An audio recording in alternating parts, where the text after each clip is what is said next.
ቀስ አድርጋችሁ ጀምሩ። 5 መስመር ያችን ማስደመጥ። ምንም ጸሎት የማይጸልይ ሰው በአንድ ጊዜ ዳዊት ፍካሬ ዘጻድቃን አይደለም የሚደረገው።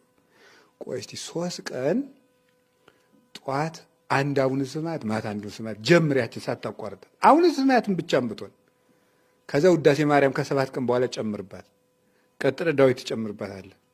እንደዚህ ነው። ንባብም እንደዚህ ነው። አንድ ጊዜ በደንብ አንባቢና አንባቢነት ይወጣናል። ሳምንት መልሰን ደግሞ ነፍስን ማስለመድ ነው እንጂ በአንድ ጊዜ ማስጨነቅ አይደለም።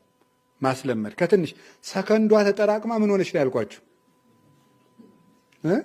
አመት በሉ እንጂ ንገሩ እንጂ 5 መስመር በቀን አንድ ሰው ቢያነብ እስኪ አባዛው።